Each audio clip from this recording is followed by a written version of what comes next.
Hey everyone, and welcome to this next edition of the Snapshot. I am here alongside Cozy Gamer, as I always am. Cozy, how you doing today, buddy? What's up, man? Doing good. Feeling alive and well. It's been a crazy week, man, with just content and all the hype behind the game. Absolutely, and we got a lot of interesting news this week. Great news, in fact. Cozy, would you like to tell them what we're adding to those who might be looking for that auditory experience that has been requested so often in the comments? Do you enjoy Alex and I's voice so much? We've got the podcast available now in the Apple podcast. We have it in Spotify, all the good places that you can find podcasts. So I'm excited that we've launched that. We've heard your feedback, and we're glad to have you audio listeners join us. We'll try to do good describing what we're talking about with the visuals. But Alex, what's up, man? What have we got today? I'm excited. Today's going to be a lot of fun. So if you're new to the Snapchat, basically the way it works is that we have 3 topics on my channel, and then we're going to join Cozy on his channel for 3 topics as well. And I linked that video at the end of this one in the description, in the comments. You will find the link to Cozy's video for the topics there. On this channel, we're going to be discussing Thanos versus Galactus. We're going to be talking about the cyber deals value, and we're also going to be talking about the card breakdown of the nerfs and the buffs. Cozy, what are we going to be talking about on yours? Yeah, so guys, we're going to be talking about the winners and losers of this patch. What shifted in the meta? What cards should you rely on, or which ones should you forget? The token shop, everything about that, 101 thoughts and unlocks you should do first. And then also for the last subject, me and Alex went through our favorite cost cards. Maybe not the best, but our favorites, and that was definitely a fun segment. We'll probably do that again in the future. But man, Alex, I just love doing this with you. It's so fun to talk, bud. It is so much fun, eh? Yeah, without question. I love the first subject too, Thanos versus Galactus. Yeah, let's talk about Thanos versus Galactus here, folks, because I think this is a really interesting conversation. I mean, lore aside, we're talking about the cards. Okay, let's get that out of the way first. We are talking about the cards and the mechanics and everything that goes along with it. This is a complex conversation, Cozy, because just a couple things here. First, the actual card. Then we're going to talk about the play archetype and the play style, the card's relative power level and meta relevancy. But like right off the top here, Cozy, if you had to choose between Thanos and Galactus, and you could only have one, who would it be? Let me Thanos. Yeah, no question. No question. Thanos, man. No question. Especially now that I found out that he's actually pretty legit, in my opinion. But we'll get to that. Thanos, man. What about you? Whoa. What do you mean legit? You think he's a good card? Thanos as a whole card, or Thanos as just Thanos? Okay. I'm talking about Thanos as a card you put in the deck and you play and you win cubes. Yes, Thanos is a good card. Oh, here we go. What? Oh. Ew. Oh, no. Didn't you just put him in the S tier in your categories? Okay, this is great. I'm ready for it. Let's fight. No, I'm ready too. You want to fight? Okay, we're ready. I'm ready. I'm coming to Canada. I put him in S tier. I explained myself. I said because he creates a whole new archetype and he's a lot of fun. Not because he's good. Oh, you baby. Think he's good? Oh yeah, I think he's good. I think he's a great card. I'm not saying you put him in every single deck, but I definitely think he's worth the unlock once you get there. Not right away, but let's break down. Okay, so give me your points. Why do you think he's bad? Okay, so I think that he requires so much effort for so little payoff. Like, why would you play Thanos when you could play a Sunspot Infinite deck with like infinitely more reliability for like gaining cubes? Yes, the archetype is fun to play with constantly cycling and stuff like that, but I think as it stands right now, I don't see this card being like a climber in the ranks. I just don't see it, and if I'm wrong, I want to be wrong. Yeah. This was the first card I bought, Cozy. The first card I spent 6,000 tokens on this damn thing. Buyer's remorse, yeah. Yeah. So here's the thing, okay? I think Thanos. First of all, I'm dedicating my next season to Thanos. I'm climbing with his deck. I'm gonna get to infinite with it. No questions. Proof on it. I think Thanos, along with a lot of these other cards like Boss and some of these other ones, like initial impressions, you can't just be like, it's a bad card, it's a good card. I think it takes a lot of testing. Now, I only have a gold border. I'm not all the way up to a split yet, but I've played a lot of Thanos matches in my time. This is why I think Thanos is an amazing card, and I'll tell you. First of all, if you like Jubilee, if you like America Chavez, they don't belong in his deck. Those are the cards that you don't want to see in a Thanos deck. But why he's so good is he is just by himself a win condition. Okay, so first of all, card draw, not a problem. The stones are going to get you through your deck pretty consistently. I almost never have a problem trying to get to my stones, trying to get to the cards that I need other than my stones. Like the Mind Stone is going to get you the stones you need, but you have card draw, right? Secondly, that's a word. Second of all, the tech options of the stones is so insane. Time Stone, you've got a free Psylocke. You have 3 costs on 2. Space Stone might be the best stone in the entire thing because you can instantly add, get to locations without movable cards. No more Nightcrawler. Get a card over to a location to win it like Sanctum. You've got the Soul Stone that is a -4 impact on the other side. Reality Stone fixes so many decks. So the stones in itself, and then you have a 1/3, which is one of the best value drops, right? So the stones in themselves are amazing to help out any deck. But then Thanos, if you don't get the right draws, let's say you don't get the combos, the Sunspot, you don't get the Infinite. Oh, I have all the stones. Oh, I have Thanos. I've got an 18 play as a separate win condition. That's what I've been finding reliable in most of my games. That's the biggest thing about it. And if you lose a stone, it's not a big deal. You can't build a deck only about Thanos. That's the biggest thing. Yeah, I agree 100%. And ironically, I think he works really well as a zoo card. Like, honestly, I think he works really well in Destroy Deck. It's either you keep the stones on the board and you commit to buffing those stones, or you got to, like, get rid of those stones, man. Like, there's no middle ground. But the thing about Thanos is, like, I tested a bunch of it. I've been playing him on stream nonstop. If you do not start with a stone in your hand, you may as well just retreat because you're not getting through them. You're not getting like, through. If you don't have turn 1 a stone, it's like, you're just like, what do I do? What do I do? Like, it's just a disaster situation. I would agree if you get the Power Stone as your first stone. Like, then you're like, this is tough. If you get the Mind Stone, you're good to go. And the other stones, you should get enough draw to keep things going. Again, this is not just talking, like, this is doing a lot of matches with the guy. But if you go through the decks, Destroy Deck definitely helps that out. You instantly get huge value from Killmonger. You just have to learn how to play it. Devil Dinosaur, instantly, you're going to have a much larger deck size, right? Control decks, you can have more cards to throw on that are cheap, high power, and you can change up locations. Flooded, nope, Reality Stone. If you go through all the decks, having him in there is huge. And the biggest problem with Thanos is he's very complicated. You have to know what you're doing. You have to play a lot of matches with him. Did I at all convince you more on the Thanos, on the Papa train? What you're convincing me of is that he is a high skill cap card. Okay. Right? He is definitely high skill cap and he also does something that's really interesting. You're right. He gets rid of the need for Nightcrawler. He gets rid of the need for Scarlet Witch. He gets rid of the need for, even Adam Warlock, because like you do generate so much draw, right? It's just, he's missing something. Is he missing a card that we don't know exists yet? He's missing something. I think the thing that he's missing and what makes him feel lackluster is when you look at Galactus, which we'll talk about in a second, and you get Galactus. Yeah. There you go, audio listeners. When you get that, and then Thanos, you get all the stones. You're like, here it is. Drop the last one. And it's just like 18 power. And you're like, okay. And then they destroy it with like a Killmonger. I think that's the oh, this is Thanos with all the stones. It's more about the stones. Thanos is like a B tier card. Him with everything is an S tier card, in my opinion, or at least way up there, including. Is he missing something? Right now, it doesn't feel like it at the moment. Now, I'll tell you what he's missing.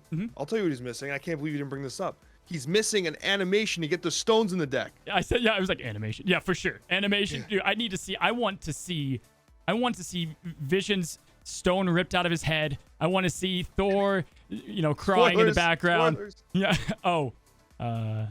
Wow, man, it's like saying like Darth Vader's Luke's father. There's another one for you guys. Dude, what? Oh, did I ruin? I know, big time spoiler. Hey, let me know if I spoiled that for you. I'm sorry. Comments is gonna get spicy now. Here we go. But yeah, so Thanos, I would say when I first got him, I'm like, man, this is underwhelming. And then I spent 12 hours playing him, and I was like, oh, this is why Thanos is the design behind him.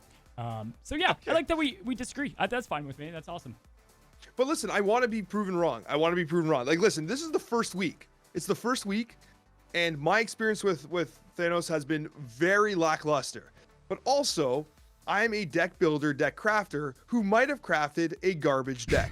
So let's just accept that maybe we haven't quite figured it out yet. Also, guys, there's nothing but love between Alex and I. I've seen some comments like, man, you guys are going at each other a little bit. I love this guy over here. Like, this is good. I would hate if we agreed. Love. Yeah, so I can almost touch you over there. But yeah, there's another audio listener. But I like that we don't agree on everything. I think that'd be a pretty boring podcast if we were both like, yeah, Thanos is great. Moving on. Yeah. Let's talk Galactus. I don't have a shiny card to show off for him, but let's talk Galactus. What do you think? I think Galactus is a super cool card because with Galactus, you get that amazing animation. Okay, Galactus as a whole, is it just the animation we love or what? Like, just like, you just got owned. You know what I mean? Or is it like, I just lost the game? Like, I don't know. Like, well, this card is so wild. I don't know about it, man. It was the toughest one for me to place. I just did a list of like ranking all the cards, my first impressions of pool 4 and 5 after playing with most of them. Galactus is weird, man, because he's got games where you're like, checkmate, there's nothing you could do. I just shot your all your chess pieces down. Whereas there's some games where you're like, I'm done. Like between the Central Park, between Debris, Green Goblin, you can't. It's just like Thanos. You can't build decks just around the card. But man, when you do pull them off, like good luck winning. You know, I think is the best way to say it. Do you have Galactus? I don't have Galactus yet, no, and I don't think I'll buy him. Okay. Like he's one of those cards where like, listen, I've played with Galactus because the Agent 13 effects, the random effects, stuff like that. And I've gotten some highlight reel stuff. I mean, I got a short out there that's so spicy. It's unbelievable. But I don't think this card, I just do not think that it's going to be meta relevant yet. I think it's missing another piece that we've not seen yet. I think they have a Series 6 card somewhere that's like, this is the one that breaks Galactus. I think he's going to be so fun for tournament play because you're going to have like, I don't know, top 10 meta decks that are consistent, right? Of course. And then just top 10 best decks, 100% win rate. Yeah, 100%. And then you get Galactus in there and you got like, like Russia versus France. And you're like, all right, here we go. Big play, big play. Galactus, boom. Got rid of all the strategy on that side of the board, which is why I think Valkyrie is such a good card because I had a game he played Galactus, Death, and Destroyer. And he's like, bow down to me. And I played Valkyrie and we tied. So it was like that. It shut it down. I think he's okay. Right now, it's too early for me. I've got to test him. I have him initially probably in like the B tier. I might have him in the A once I get my hands on him. He's very situational. But, dude, there's this combo I've been wanting to do so bad. I've talked about it in a few places. I want to do Iron Fist, Spider-Man, Galactus. And you have to do a ramp to make it work. That's a nice combo. It's like, what are they going to do besides look at the webs on their side? You have to ramp it, and you have to play it the right way. But if you do, like, that's got to be one of the most infuriating things to go up against. And you don't even have to, you don't have to ramp it. I'm sorry, because it's 4-1. But that's a combo I think is going to be the easiest to pull off with him consistently. We're gonna have to see, how that one kind of works out. The combo I see is the like you do Daredevil into Hobgoblin into the Galactus because the Hobgoblin's going to generate that for sure power gap that really helps you kind of because he's a 6'3". Like, what do they have there that you just trade with, right? Yeah. Oh, so I think that could be really interesting potentially. The other side is, I don't know. Like, he's such a weird card. I think people are really in love with the animation. I gotta be honest. They're in love with the animation, and I think the card is not as good as the animation. Yeah, right. It's putting some blinders on. All right, I like it. We'll have to see. I definitely want to get my hands on Mr. Galactus. But yeah, I think he's definitely fun. He's a fun card. Mr. Negative, if you want to have fun, there you go. I like the debate. Thanos versus Galactus. Yeah, I think Thanos is better in every regard, though. I think it's a better design card. I think it's a more interesting card to play. It creates a whole new archetype. I think you're 100% right. It's Thanos 100%. And let us know in the comments. What do you think? Do you have them unlocked or not? And I would say for both of them, Thanos a little bit more than Galactus. Get through pool 3. Not get through it, but get your deck settled before you go for one of these two. They cost too much. You could get 6 pool 3 cards for one of these, and that's just... Now, they're going to be moving cards down, Alex, from pool 5 to 4, and maybe even to 7 to 3. There's no way. I think Galactus and Thanos stay in pool 5. Yeah, they'll never move down. These guys will never move down. And the other thing I'll note about Thanos as well is, like, literally, I don't know about if you agree with me or not, absolutely useless without Quinjet. Like, I cannot fathom playing Thanos without Quinjet. Yeah, for the most part. Again, for the most part. Yeah. I play my biggest use is him right now in a Cerebro 3.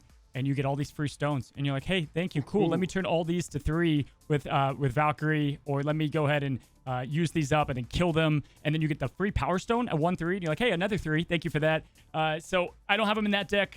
There's a few that I don't have them in, but yeah, Quinjet definitely helps it. I wish Quinjet turned it to 0 in your deck because I tried the Jane Foster, and I tried to call the stones to Thanos. Like I was like, this is it, but no, doesn't work. So, and then I've played Maria ill enough And I played her 20 times. I did not get a stone. So I don't think the stones are in the rotation there. Maybe I just got unlucky. I don't know. Now, that's a card you'll see in Pool 3 pretty fast, by the way. Oh, yeah, dude, that's an instant pool threer. Yeah. Cool, man. So cyber deal value and thoughts.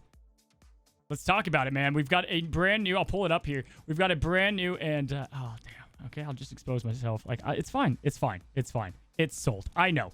Sold. Sue me. I'm a content creator. I've got to try to get content out here. Guess who bought it as well? This guy. And guess who set the avatar to showcase to everyone that, yes, I spent like 120 Canadian dollars on this damn avatar. I'm a fat blubber. I'm a whale. Yes.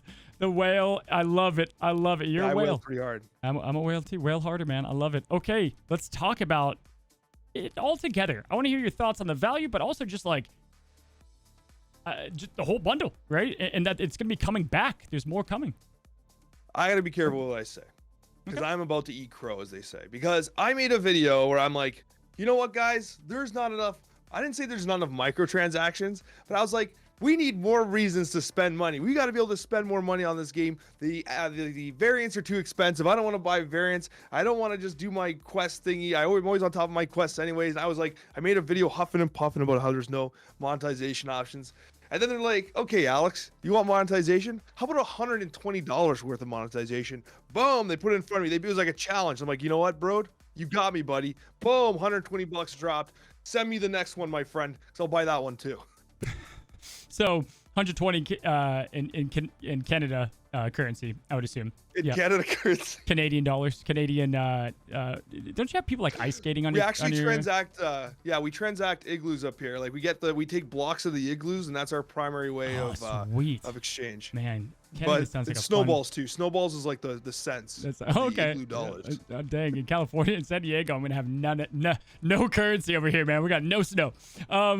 I like that you brought this up, and I want to go ahead and talk about it, because here's the thing that I think is the most important topic about this.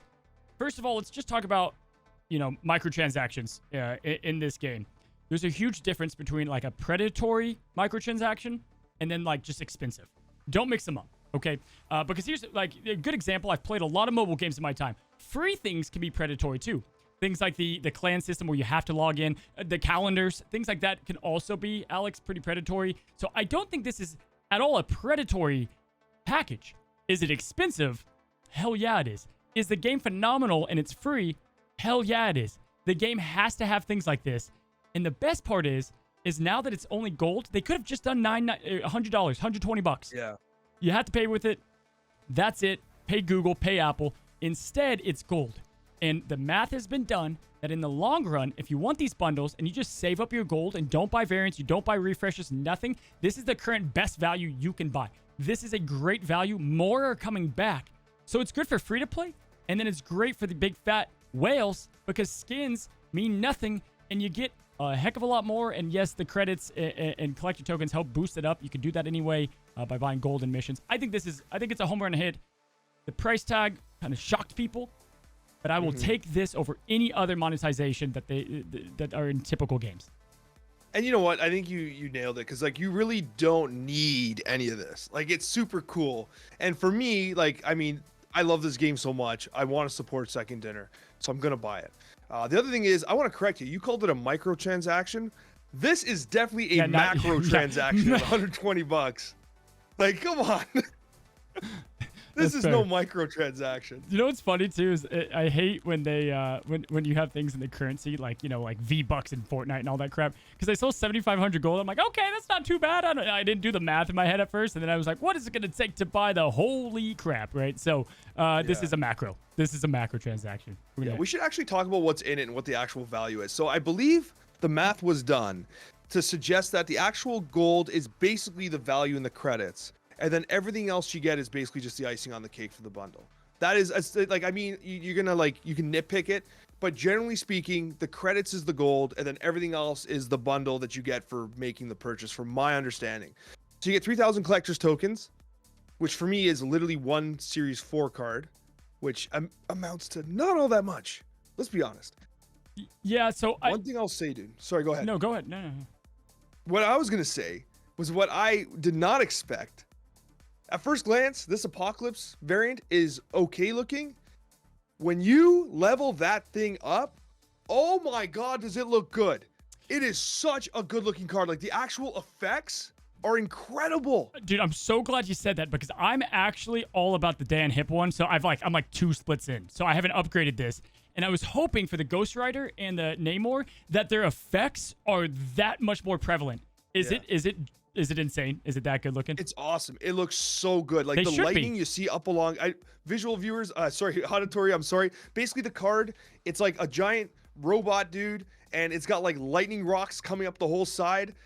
I mean, that is a perfect description of what I'm saying. And the lightning of the rocks, like just like the 3D effect, the animation, the lightning looks so good. Cozy, it's so good. You're going to be so jealous because now I know you don't have it and you're going to see it and you're like, damn it. You're going to invest so many credits into upgrading this card. It's that good, man. It looks so good. I would listen to the podcast just to hear you describe cards because that was fantastic. The robot lightning, done. Move on. Like that was, I love it. Yeah. We'll do like an ASMR version of the podcast that just has us describing cards and like rubbing our faces against the microphones. Apocalypse is surrounded with lightning. Yeah. But so one thing I want to make note is if you happen to have the boosters for the credits, you're gonna get like a couple thousand more collector tokens too. And that's also nice. You're actually getting about enough for another Series 6 card. The 3,000 collector tokens. If you're in pool 3, it's like, dude, that's 3 new cards. Like 3 cards. Sign me up, man. The boosters, I call it crazy. I think a full max booster should go with all variant purchases. Like, why not? It's one split, whatever. But it's nice that they put that in there as well. I used them all on my Dan Hip one. But yes, you're right. That's such a good point. Shouldn't they put those in all these as well? What a good way to fix the cost of the variants. 100%. And it's not like they're losing anything. They're not losing anything from that, but you get a first split from it. It's perfect. And you get to level up. Oh, Can you please tweet that to Ben Brode? Okay. Can you please do that after this podcast? Yeah, I think that wouldn't be a bad idea. Such a good idea. Thanks, man. I was thinking about it yesterday because I was like, and you would get like the small benefit of like climbing a little bit in your collection level. Now, it would be a bit, the only issue, and I commenters, I know some of you might put this, is that like the super whales would just buy them out every day. Boom, boom, boom, boom, boom, boom, boom. Climb up the collection from the free boosters. Let them. What are they doing? They're just feeding the beast. Yep, they're feeding the game, feeding the beast. In fact, they probably sell more. Of these. So that I'm glad you like that idea. I think that could definitely help out. And overall, and they took the boosters out of the caches as well. Like now there's a deficit of boosters. Yeah, so it's the perfect solution. Everybody wins. Cozy, you literally fixed the game. Too nice, man. I'm trying over here. No, I think it'd be cool though, man. I appreciate it. I'm glad you like the idea. Let me know, commenters, if you like it too. And as far as the overall cyber holiday value, more of these are coming. I think there's like a Sunspot one. I don't know. There's some other ones coming out. So this one caught you off guard. Yeah, there's a couple more that are coming apparently. That again, like data miners. But I would say that what's cool, and that's not spoiling anything, but I would say that this one caught you off guard. But if you could start saving up for the next couple, and they're not all going to be the same value. So I think this is definitely a win overall for both sides of the coin of the community, without question, Alex. Yeah, and ultimately, like, I love to see this stuff because really it's like, it's perfect. It supports the dev team. It gives me a cool toy to play with that kind of shows off that, like, I wailed a little bit, which sounds dumb, but it's cool. And the other side of it is it really has no impact on rank gameplay at all. Like, it's a variant, right? Like, I'm spending money. One could make the argument that, yes, you progress pretty fast with the 9,500 credits. But, yeah, what? And then they gotta get something for $120, man. 100%. And then they could easily just pull something like Crystal from the collector thing anyway. So it's not like they're, there it is. It's not like they're. My goal is to just shame Crystal on every podcast we do. But yeah, it's. I tried to play Crystal in a Thanos deck, by the way. Still garbage. Yeah, still garbage. No. Like it's garbage is garbage. She definitely can't. She needs help. She needs love, without question. Crystal lovers in the comments already. Hey, they're just pounding their keyboards right now. I know. What the heck? Best card ever. Have fun with your. Wolverine and Crystal are S tier. This one guy tried to convince me that the Watcher was great. All right. So let's. I think it was that me. That was me, Cozy. You watch your mouth. Uatu is a good card. Have you used him since that podcast? Tell me the truth. I gotta tell you, I made a lot of deck lists with Uatu in it, and every single one, people are like, WTF, Uatu ? I'm like, man, he's better than like all the featured location decks. Why don't you have Watu in it? People are just like, I don't know. Anyways, I give up on it. Maybe I'm wrong.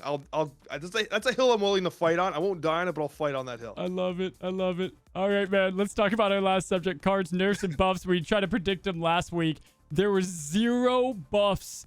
Alex, Yeah. let's start there. No buffs. I was shocked. Yeah, no buffs actually blew my mind. I mean, theoretically, I mean, we kind of joked about it already, but on your podcast was that the nerf to Angela, which is super significant, low key buffed all 2-cost cards, right? And we saw this prior, Cozy, with Bishop. Bishop was such an auto include in beta into every 3 slot in every single deck. It had to get fixed. And once Bishop got nerfed, the design space for deck building around the 3-cost cards just got amplified. And we're hoping that that's what happens with Angela.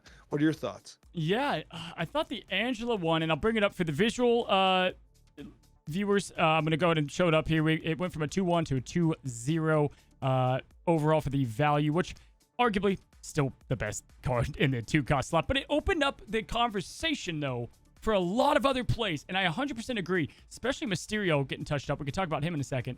I think 2-cost is one of the most interesting cost selections out of all of the other ones because of the amount of cards and the impact that they do.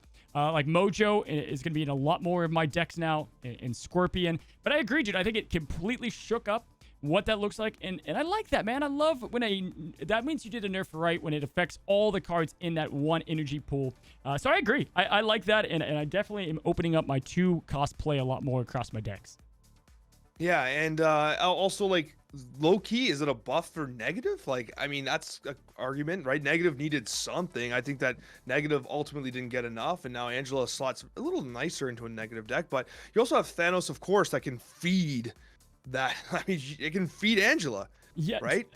I think Mr. Negative is the biggest problem in Snap as far as balancing forever. Because you can't make a high-cost card like Galactus. Boom, 6-3. Okay, flip him around. There's no way. The flip mechanic is just too tough to balance behind. I think it's going to get an issue down the line, in my opinion. But we'll have to see. Because you're right. It's like, oh, they nerfed her. Oh, nope, they helped her. Sarah, nerf, nope, help, right?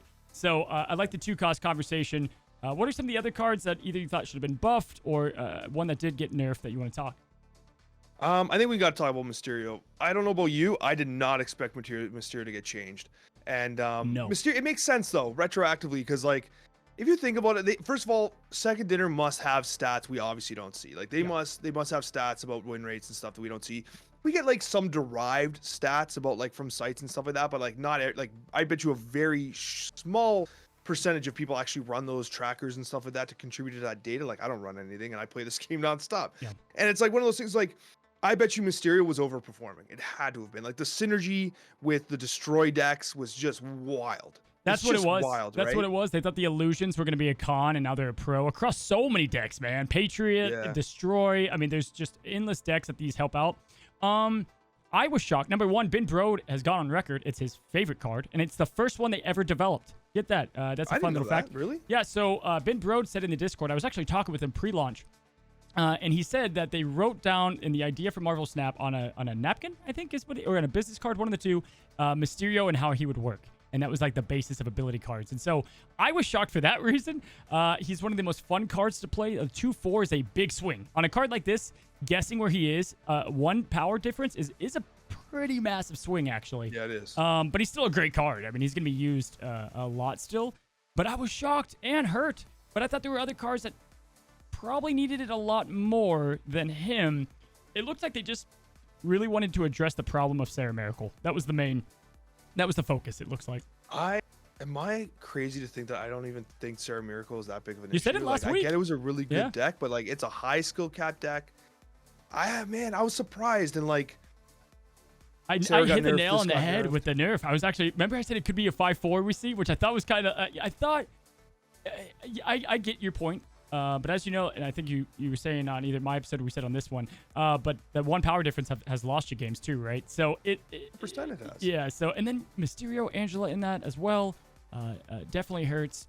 As far as buffs go, was there one? I mean, we talked about the buffs, but is there one that you're like, how did that not get even a little love? I'll tell you what I'm surprised about. First, nerf wise, like Wong not getting touched was interesting. But buff wise, like, man, Rhino, like Rhino gets no love. Like, is Rhino like just gonna sit there as a 3/3 that just makes no sense when you have Storm? That's way better in every deck except Cerebro, I guess. Like, I like that you said you know what I Storm. mean? I thought Storm was gonna get some power adjustment, man. She's so strong. She's so good. Even the best players in Snap, I think that she's too good. And I thought maybe she'd get, but it's tough to fix her, I think. And I think Rhino too. I think it's like, man, he's a lot of commitment to fix. And like, I don't know if they know how to do it. The Death Wave interaction, man. I made it out too, yeah. How? I played a Thanos deck where I played Thanos, She-Hulk, and Death all on turn 6 on Sinister London. So I had double of all. Like, it's just, how did that make it? I don't know. I think that I love Waif, love her to death. I don't think she should the effects of those cards should permanent make them 4, or else it's going to be a problem in the future. I think so. And like, I mean, I'm shocked Rhino didn't get changed. I'm shocked Wolverine didn't get changed. Like, I think they really just tried to make a small incremental change on what they felt was the most problematic. Yep. Wong not getting nerfed, I think, is wild. I was expecting Wong to get knocked down. I thought like, Dr. Doom too, yeah. Okay, I'm gonna hit you with something interesting that I don't think you're gonna possibly not agree with, but I'm surprised that Devil Dinosaur didn't get nerfed. I felt like Devil Dinosaur is so problematic in Pool 2 that I felt like Devil Dinosaur could have used a little. Yeah, so here's the thing. They nerfed him before the launch of the game, but the nerf ended up really just being fine. It was like almost a buff, almost. But was it even a nerf though? It was an adjustment, wasn't really right? that nerfy. Exactly. And so I think that Devil is such a beloved card. I love him. I love him. He's so good, but he's good across. He's like the Angela in all the other pools. He's just good across every deck, and he's such a great value. But especially when you have more card heavy or hand heavy things that we have now, I agree. I don't know. Yes and no. Maybe a 5/3 or 5/2. But I was usability. It has to be in their statistics. It has to be. Yeah, that Devil Dinosaur. I think the thing with Devil Dinosaur is similar to Wong, where they are countered by so many things. Yeah. Devil Dinosaur is an ongoing that also gets punched out by Shang-Chi like 99% of the time, right? And you have Wong that gets countered by like Enchantress, Rogue, Cosmo, Magneto, like Arrow. Like, there's so many things. Like, you just, oh, you're gonna play Spectrum, you're playing Spectrum over here now. Like, you know what I mean? Like, what Arrow does. Do you like Arrow as a card, by the way? Do you like Arrow? Oh, dude, anyway. It's funny you brought that up. Yeah, she's okay. She's fine. I'm just gonna leave this up while we finish up the. Just leave the Arrow up. That's such a beautiful variant. So yeah, buffs and nerfs. I think outside of that, man, the buffs we talked about. I think we will see more buffs. Maybe they were being careful. The nerf thing across the board. The only thing I'm a little bit. We'll see how they handle it because they've already addressed it. If you buy something for the collectors or token shop, you're not getting refunded, no matter if it gets nerfed, no matter what. So that I don't think is a big deal for Pool 3. But when you're talking like Series 5. And like if Shuri got nerfed, that sucks. That's gonna be something to deal with. Yeah, and I mean, what are they supposed to do though, right? Like, I think they knew that was a problem. It's like right there when you buy the card. It's like, hey, we're not giving you refunds when we change this card. Like, yeah, Shuri's gonna get nerfed for sure. I think that card is wildly overpowered. I love that they put the blame. Wildly overpowered. It's definitely on the high end. Yeah, honestly, she's not as good as I thought. It might have been glitches, but in my testing, Venom, like for example, she's not Shuri's lab. People are mixing that up. Because Venom in Shuri's lab eats everything, doubles in value. Shuri, when Venom goes out, doubles Venom, then he eats everything. So like, it's not as powerful as we thought, but she's good. I mean, she's a 4-cost dude that doubles power. She's a good card. I do love that they put the blame on the collector. By the way, like the collector doesn't accept refunds. I'm like, is it him?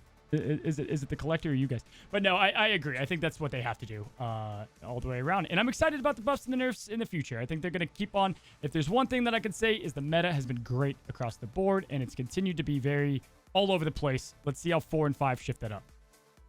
I mean, you bring up a good point. Like, let's talk about the meta for a second. It's like pretty damn balanced. Like, when you think about this game, like when you think about the Hearthstone heydays, I remember there being decks that were so unbelievably broken, and like they sat broken for a long time. Gadgets and Auctioneer, I remember running that card I feel like for like 3 months before eventually it got smacked. And like, at least this game, it feels like they're really on top of the balance changes. Yes, they only nerfed a couple cards and they didn't buff anything, but I think that goes to show that like really, like no one's actually complaining except us two. Like, really, right? No one's complaining. the balance is pretty tight in this game, and I think that there are so many viable archetypes. And even when you rank the deck archetypes, we talk like there's this deck is S tier and this deck is B tier or whatever. They're a lot tighter than we give them credit for. Paper thin margins. Yeah, I agree. I think they do a great job, and they're handling power creep well. And we talk about the meta shifts a bit on what the patch does on my 3 topics, but I would say it continues to wow me. And what it is it's the locations. It adds a variable to every game, and I think that's what really keeps things fresh, right? Because like Onslaught, Citadel, right, would just completely bust one side of the coin, and then you have ways to swap those out too. And that's what I think really handles a lot of the meta too. And hats off, that is a hard thing to do, man. It's hard to balance a game like this. Yeah, there's no doubt about it.